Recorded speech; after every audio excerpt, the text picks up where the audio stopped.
네, 이제 문학 세트 살펴보도록 하겠습니다. 18에서 21번 세트인데요. 그나마 조금 문학 중에 어려운 지문이었을 것으로 보이고 일단은 보기를 먼저 보고 지문을 보도록 하겠습니다. 자, 정을선 저는 영웅소설과 가정소설의 어떤 상투적인 면모가 혼재되어 나타난다라고 이야기를 하죠. 그러면 영웅소설의 특징이 있을 것이고 또 가정소설의 특징이 있는데 그것들의 면모가 뭔가 섞여서 나타난다는 게 특징인가 봐요.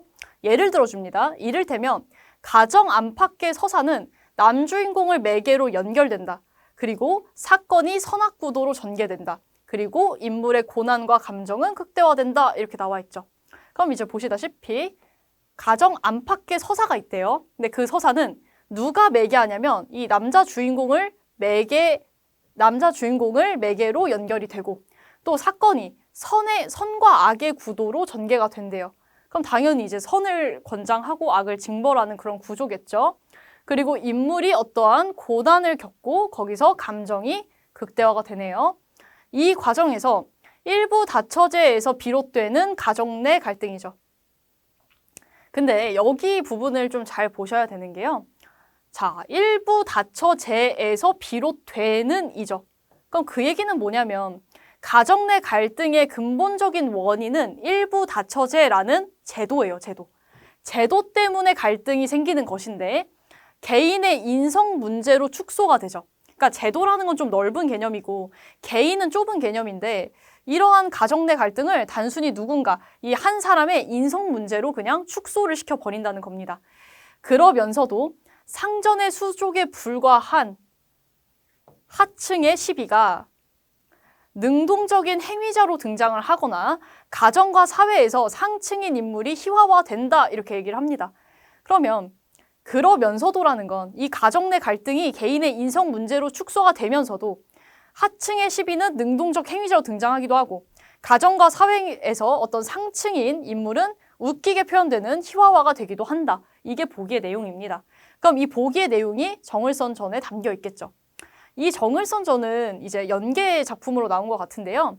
이제 보시다시피 영웅소설과 가정소설의 면모가 혼재되었다라고 하지만 보기에서 봤을 때는 가정소설에 조금 더 가까운 이미지죠. 보겠습니다. 자, 당연히 어떤 소설이 나왔을 때는 우리가 앞부분 줄거리를 잘 읽어야 됩니다. 우리가 이 소설을 모르기 때문에 이 앞부분 줄거리의 내용을 잘 알고 그거를 잡아서 읽어야 이해가 되기 때문이죠. 자, 승상 정을선이 출정한 사이 정렬 부인의 모략으로 충렬 부인이 옥에 갇히자 시비금섬이 충렬 부인을 피신시키고 자진한다. 옥에서 얼굴이 상한 금섬의 시신이 발견되자 왕비는 월매를 문초한다. 전장에서 정을선은 호첩이 전한 편지를 읽는다. 뭐 이렇게 나와 있는데 앞부분 줄거리에서 서사가 굉장히 많이 나옵니다. 그러니까 우리가 앞에서 봤을 때 선과 악의 갈등 뭐 이런 게 있다고 했잖아요. 잡으셔야 돼요. 자, 승상 정을성이 출정한 사이 정렬 부인의 모략으로 그럼 잘 보시면 이 사람의 모략으로 충렬 부인이 옥에 갇혔대요. 그럼 우리가 여기서 잡을 수 있는 것은 이 정렬 부인과 충렬 부인 이렇게 두 명의 부인이 나오는데 얘네의 방향을 잡을 수가 있어요. 정렬 부인이 모략을 해가지고 충렬 부인이 옥에 갇혔죠. 그러면 정렬 부인이 나쁜 애고 충렬 부인이 착한 애겠죠. 그리고 여기서 이제 나오는 문제는 일부 다처제의 문제인데 이거를 개인의 인성 문제로 축소시킬 테니까 정렬 부인의 인성 문제로 축소시키려고 하겠죠. 이걸 예측하면서 읽으셔야 합니다. 자, 시비금섬이 충렬 부인을 피신시켜요. 그러면 이렇게 보셔야 합니다. 충렬 부인이 플러스인데 이 시비금섬이가 아까 하층민이죠. 근데 이 수족에 불과한 하층민이 뭘 시키냐면 도망을 시킵니다. 피신을 시켜줘요. 그러면 이 충렬 부인의 시비금섬은 어떤 역할? 조력자의 역할이 되는 거죠. 얘는 조력하는 역할. 그럼 얘도 플러스가 될 겁니다. 옥에서 얼굴이 상한 금섬의 시신이 발견되자 그럼 금섬이는 이제 자기 역할을 다 하고 죽었죠. 그러자 왕비는 월매를 문초한다고 합니다. 전장에서 정을선은 호첩이 전한 편지를 읽어요. 그리고 이제 내용이 나옵니다. 원수가 대경하여 매우 화나서 호첩을 불러 연고를 물으시고 인하여 중군장에게 분부하시되 나는 집에 변이 있어 먼저 가니 중군장은 차후에 인솔하여 오라 하고 밤낮 3일 만에 득달하니 이때 왕비의 12월매가 토실치 아니하매 매를 많이 맞고 여쭈오되 이렇게 나오죠. 그러면 이제 어떤 상황이냐면 원수가 지금 전장에서 호첩이 전한 편지를 읽고 엄청나게 화가 나서 연고를 묻고 급하게 집으로 가고 있는 상황인 거죠. 자, 어서 바삐 죽이시면 금섬의 뒤를 쫓아가겠나이다 하면서 지금 이 월매가 말을 안 하고 있어요. 맞고 있는데도 말을 안 하고 있죠. 왕비 크게 화가 나서 목을 베라 할 즈음에 이때 승상이 필마로 달려오다가 월매 죽이려 하는 모습을 보고 급히 소리를 지르며 말에서 내려 구호함의 문왈 충렬 부인은 어디 계시냐. 우리 아까 그 충렬 부인이 착한 애죠. 걔 어디 있냐 이렇게 물어보니까 월매 인사를 모르다가 승상을 보고 통곡을 합니다. 막 울어요. 울면서 승상은 바삐 충렬 부인을 살리소서 하고 있죠. 그러면 지금 월매가 맞으면서도 아무 말도 안 했죠. 근데 승상을 보니까 이제 뭐라고 합니까? 울면서 충렬 부인을 살려주세요 하죠. 승상이 급히 또 물어봐요. 어딨는데? 자, 그랬더니 월매가 울면서 소인이 걷지 못하오니 어찌 가오리까 한데 급히 종을 불러 월매를 업히고, 그러니까 얘가 지금 너무 많이 맞아서 걷지를 못하는 상황이니까 월매를 업히고 구덩이를 찾아가요. 구덩이. 거기에 보니 부인이 누굴 안고 있어요. 아기는 잠을 깊이 들었는지라. 승상이 또 울면서 부인은 눈을 떠 나를 보소서 하죠. 구덩이에 가서 부인을 만납니다. 자, 부인이 눈을 떠 승상이 왔거늘 정신 아득하여 인사를 모르다가 겨우 인사를 차려 왈. 이것이 꿈인가 생시인가. 9년 지수에 해 같고 7년 대안에 빛발같이 바라더니 구덩이에서 만날 줄 알았으리까. 승상은 나의 누명을 씻어주소서 하죠. 그럼 이제 충렬 부인은 누명을 쓰고 뭐 구덩이에 잠깐 숨어있는 그런 구조인 거죠. 자, 그 참혹한 형상을 어디에 비하리오 이렇게 나오죠. 그럼 이제 사실상 여기에 뭐 나왔는지 생각을 해보면 이 참혹한 형상이 어디에 비하리오라는 거는 지금 이 사람들이 만나고 있는 이 모습이 굉장히 참혹했다라는 것이죠. 슬픔에 매우 야위어 뼈가 드러나게 되었다. 그 정도로 이제 힘든 구조, 고난이죠. 승상이 아기를 안아 월매를 주고 부인을 구한 후에 자리를 마련하여 옥석을 구별할세 왕비 전에 배운데 왕비 못내 반기시며 사연을 낱낱이 이르시되 승상왈. 여기 부분 잘 보세요. 이 일은 소자가 이미 아는 바이오니 염려 마시옵소서 합니다. 그러니까 지금 이 상황이 승상이 구했죠. 충렬 부인을 구했어요. 구하고 나서 왕비 전에 갔더니 이제 왕비가 반기시면서 자기가 알고 있는 걸 말해주는 거죠. 내가 알고 있는 사연을 막 말해줘. 그랬더니 뭐라고 얘기하냐면 지금 방금 말씀해 주신 것은 제가 이미 아는 거니까 걱정하지 마세요. 제가 이미 파악했어요. 이렇게 얘기를 하죠. 그러면서 말하죠. 처음에 그놈이 충렬 부인 방에 간 줄 어찌 알으셨나이까? 그러면 이 그놈이 누군지 아직 모르겠지만 걔가 뭐 충렬 부인의 방에 간 줄 어머니께서 어떻게 아셨나요? 왕비께서 어떻게 아셨나요? 하는 거죠. 왕비왈 사촌 오라비가 이르기로 알았노라 하면서 알려줍니다. 하신데 승상이 복록을 찾는데 벌써 제 죄를 알고 후원에 올라가 이미 죽었는지라. 할 일 없어 옥조를 잡아들어 엄히 물어봤어요. 너희는 어찌 충렬 부인 아닌 줄 알았느냐? 바로 아뢰라 하신데 옥졸이 뭐라고 합니까? 얼굴이 상하여 모르오나 손길이 곱지 못했다라고 합니다.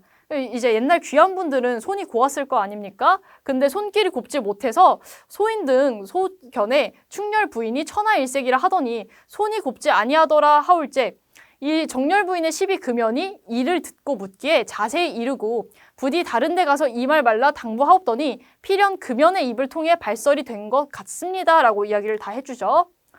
승상이 이제 금연이 다 알려줬다 하니까 잡아들여서 또 물어봅니다.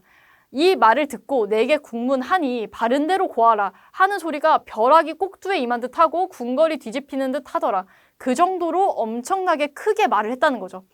자, 이때 정렬 부인이 승상의 호통 소리를 듣고 자, 이제 정렬 부인은 어떤 사람이냐면 그 마이너스의 방향성을 갖고 있는 사람이죠. 그런 상층의 인물을 희화화하는 부분이 여기에 등장을 합니다. 자, 여기 부분은 이제 희화화가 된 부분이죠. 막 자빠지고 금연이 할 일 없어 바로 아뢰나니나 하고 정렬 부인 하던 말이며 제가 난복을 하고 충렬 부인 침소로 들어간 말이며 지금 요약하고 있습니다. 이불 속에 누웠다가 달아난 말이며 정렬 부인이 아른 채 하고 누웠사오매 충렬 부인이 약으로 구병하며 곁에 있으심에 침소로 가라 강권하여 자, 여기로 가라고 강권을 했대요. 그래서 침소로 맞이 못하여 가심에 복록이 왕비께 참소하던 연유를 낱낱이 아뢰요. 그러니까 이게 사건의 전말이죠. 이걸 다 말해줘요. 왕비 곁에 있다가 막 통곡을 하면서 왕비가 말을 합니다. 내가 밟지 못해서 악녀의 꾀에 빠져. 그럼 악녀는 여기서 누구? 정렬 부인이겠죠. 걔의 꾀에 빠져서 충렬 부인을 죽이려 하였더니 무슨 면목으로 내가 보겠니? 하면서 왕비가 막 울어요. 하시며 자결코자 하거늘 승상이 붙들고 울며 모친이 너무 과도히 하시면 소자가 먼저 죽으려 하나이다 하면서 이제 달래주죠. 왕비 금침에 누워 일어나지 못하더라. 승상이 정렬 부인을 결박하여 땅에 꿀리고 크게 화가 나서 말을 합니다.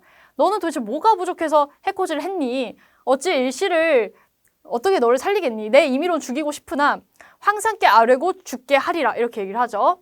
그 글에 이제 상소가 담깁니다. 황상께 아뢰어야 하니까. 자, 정을서는 돈수백배 하고 아래 나니 신이 서융을 쳐 사로잡고 여기 잘 보세요. 제가 서융을 먼저 사로잡았어요.